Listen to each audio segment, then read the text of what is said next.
Okay, this is what we're making today, banana bread. This is my mom's recipe. As you can see, this recipe card has been very well loved. This is how you know it's a good recipe, because it's covered in gunk. So, here we go. So I'm gonna start filming this right from the beginning. I have not pre-measured anything. I have pulled the ingredients out of my cupboard and they are sitting on my counter, but other than that, you're gonna see how quick it is to whip a batch of banana bread. It's super easy. So here we go. I won't show you me scooping things out of the bin. You'll see me put it in. You can see what it looks like as I mix. I will show you guys the process as it goes. This recipe starts with shortening. I'm actually gonna double this recipe, so the whole time I'm gonna be putting 2 of everything in. I have a big container of shortening, and I keep a Ziploc bag inside so I can reach my hand in and scoop it in, because it's the easiest way to get shortening into a vessel. Take your spatula. All you do is run it around the outside like that, and it's just gonna come off like a nice big glob.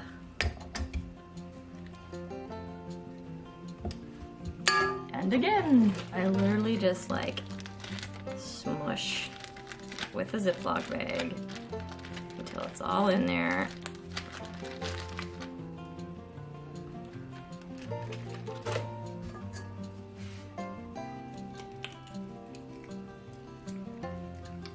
Now I'm gonna circle, pull it out, nice big glob.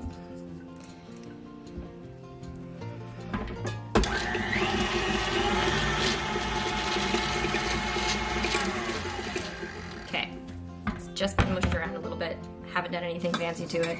Now, when you're baking, unless the recipe says otherwise, you always mix your fat with your sugar, then your eggs. So if it's butter, shortening, oil, whatever it may be, take your fat component, add the sugar to it, whip it till it's creamy, then add your eggs. Always do those steps first, unless the recipe says otherwise, because sometimes there are reasons why you add things in a different order, but for the most part, fat, sugar, eggs. So I'm gonna add my sugar. This recipe calls for half brown sugar and half white sugar. Brown sugar in a recipe versus white sugar. Brown sugar keeps things a little bit more moist. So if you have a recipe that you found was a bread, like a quick bread like banana bread or something, or a muffin, and it was a little bit dry, switch your sugar for brown sugar. You can get by cutting back on the sugar a little bit, and it keeps it a little bit more moist, because brown sugar basically is sugar with molasses added to it. All right, brown sugar. Pack it in. Brown sugar, you always want to pack your measuring cup really good.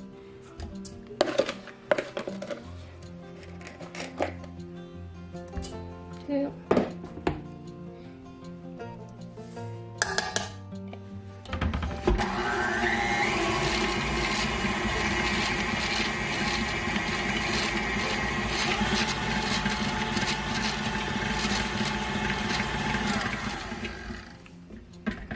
Usually cream for a couple minutes. Take your spatula, scrape everything into the middle, just to make sure nothing got stuck.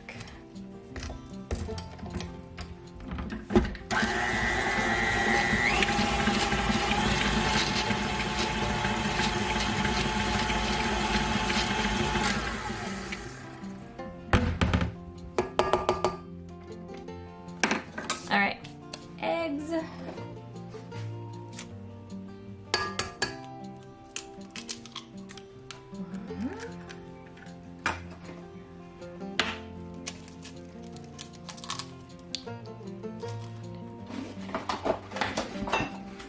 Because I'm doubling the recipe, I'm using 4 eggs.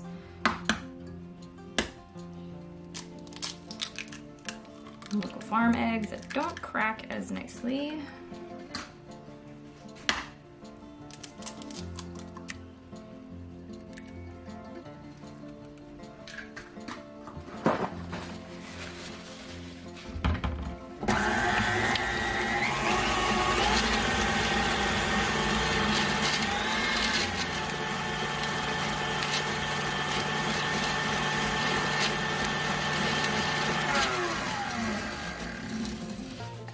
So in case you can't see, I'm gonna show you. The batter it's pretty creamy, so we just mixed up sugar, eggs, and our shortening. Now, I am going to add our milk.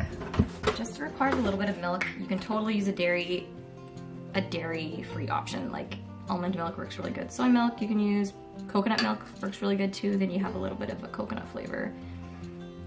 We are not lactose free in this house, or dairy free, so I use milk.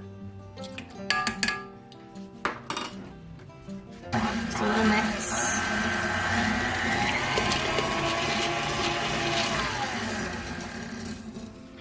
Okay, so now we are going to add our baking soda and baking powder. This recipe does call for both.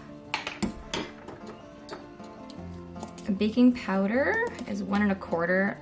I'm a terrible measurer, so my 1 1/4 looks like that, which is basically just like a heaped version.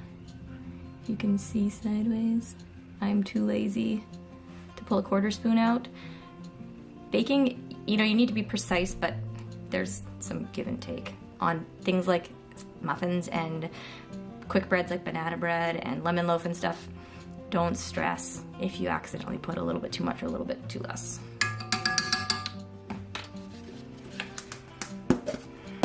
And likewise with the baking soda, I'm just using a 1 spoon and I'm filling it approximately half up. Now, I am doubling this recipe, so I'm gonna do this just to show you guys what I was doing, but I'm gonna then add twice as much in. So we got half and another half.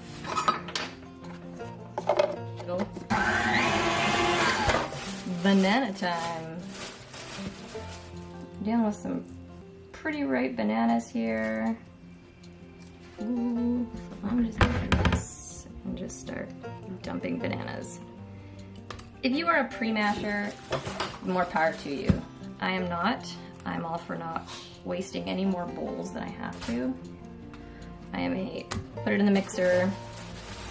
If you're doing this by hand, it's probably better to mash them. Stick them in a container, a bowl, measuring cup, something, and just start mashing them with a fork. So for a double recipe, I put 4 to 5 bananas in. You do you. If you want more bananas, put them in.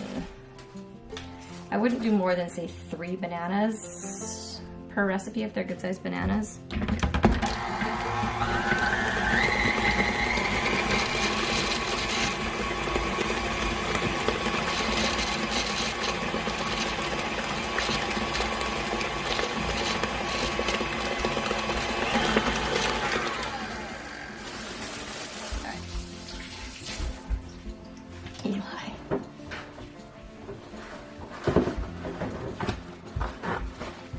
That's who the banana bread is for. My son is a banana bread connoisseur. Okay, so the only thing we're missing now is flour. We've done baking powder, baking soda, sugar, shortening, eggs, milk, mashed bananas. So I use a homemade blend of gluten-free flour. This is my gluten-free bin. Doesn't give you much information. I will have the recipe linked. It is just a blend of tapioca flour, which is tapioca starch, corn starch, and rice flour, and some potato flour. It's really simple, super inexpensive to make, and is gonna save you a ton of money than buying pre-made gluten-free mixes.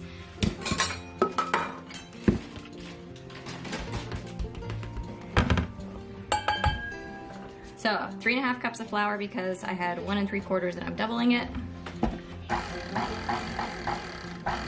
The trick to not making your flour go everywhere is quick bursts. Let it get a couple rotations in.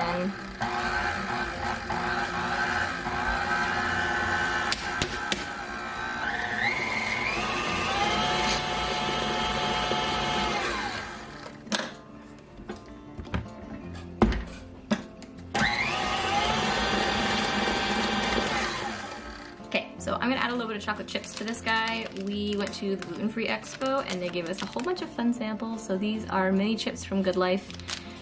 I've got 2 of these little packages, so usually I would add probably close to a bag of chocolate chips for a double batch of banana bread, but less sugar is probably better. At least that's what they tell us. So it's actually a good amount of chocolate chips in each little sample bag.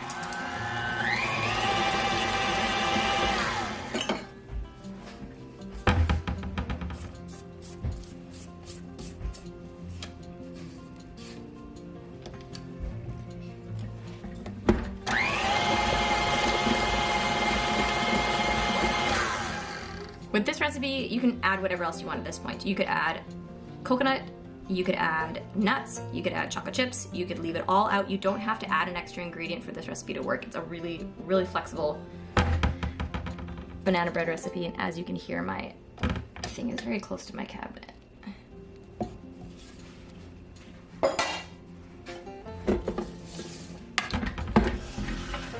All right, we have our dough. This is what it looks like. It's pretty thick. It's like really thick pancake batter. If you've made banana bread before and this is the first time doing gluten-free, if your dough is not this thick, if it's still really runny, I would recommend adding a little bit extra gluten-free flour, whatever mix you're using. Just do small amounts. So take a 1/4 cup of gluten-free flour, add like half of that. So add 1/8 of a cup, mix it all up, let it sit for a minute, and then mix it again. Gluten-free flour is really thirsty, so sometimes you need to put your flour in, mix it, let it sit for a minute or two, and then mix it again. The dough will thicken up a little bit as those starches and the rice flours start to absorb the liquid. All right, so I have 2 glass pans, Pyrex. I've had these for a long time. They've been well loved. They are used lots. I am just going to spray with some Kirkland cooking spray. The other alternative you can do, which I tend to do, is, remember that Ziploc bag in my shortening? If you don't have cooking spray, you don't need it. Literally, you take a Ziploc bag, you grab some shortening, and you just smear it in your pan. That's it. Just do a really thin layer. If you do too much, your loaf will get kind of soft on the outside, like it will crisp up really well. You can use lard, you can use shortening. I don't recommend using margarine. So I'll do one with that and I'll spray the other one.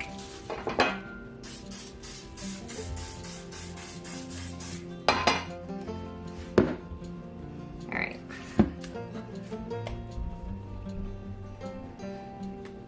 So a single batch of banana bread will fill 1 loaf pan. As you can see, I am not a clean cook. We've got like some globulars down there. Okay, so these are all ready. I'm gonna put these in the oven. They're gonna bake for 60 to 65 minutes. I hate baking times. They're so subjective. Everybody's ovens are completely different. This oven is totally different than any other oven I've had. I always figure, put your stuff in, put it in for, 10 minutes shy, 15 minutes shy of what it's recommended. You can always add more time. Quick breads and stuff. To check, that's my dog wanting to go out. Take a butter knife, not a toothpick. Toothpicks are so thin, you don't get a really good idea if stuff's baked all the way through. I recommend take a butter knife and plop it right through the center of the loaf. If it comes out still looking doughy or damp, it's not ready. Banana bread sometimes can brown quite a lot on top. So if you're worried about over browning, you can bump your rack down a little bit so it's not sitting quite centered, quite right in the middle, or you can take a piece of tin foil and tent it over the top once you get towards the end if you're worried about it over browning. But so I'm gonna pop these in the oven and I will show you what they look like when they're done. Okay, we are about 2/3 of the way through, maybe 20 minutes from the end. This is where just touching your bread actually helps. So right now it looks like it's almost done. It's not. So I'm gonna take my hand and I'm just gonna touch the top and you're gonna watch. See how it's still jiggly? You can tell it's uncooked inside.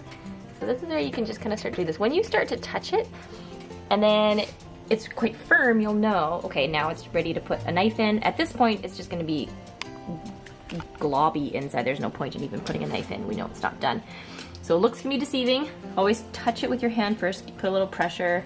When it starts feeling really firm, then that's when you know you can start testing with a knife. Okay, so banana bread's done. You can see that it's nice and dark. When I push on it, there's a little bit of spring, but it's not like gushy inside. Okay, so take a knife. I've already done this. They are cooked. Right in the middle, right down to the bottom and up. See, it comes out pretty well clean. There's like a couple little, same thing with this one. This one's a little bit taller. Go down to out.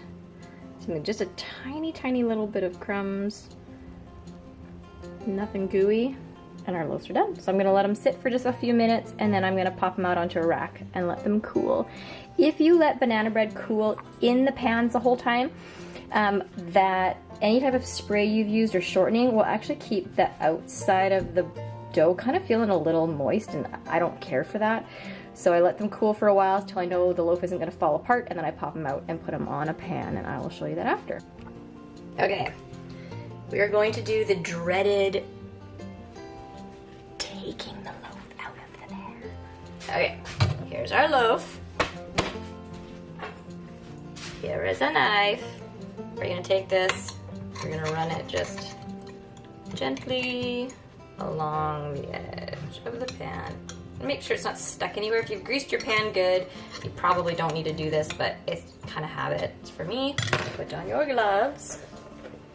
Boop, boop, boop. By the way, these are awesome ones. I got them for Christmas, and they cover my arms because, as you may have noticed, I have like a problem of burning myself quite badly on things. Ready? And you just flip it out, and then I just grab it and roll it. Ta-da! Boink! Loaf number 1, loaf number 2. There's the boy that the banana bread is for. Well, really, we all eat it, but he is the banana bread monster.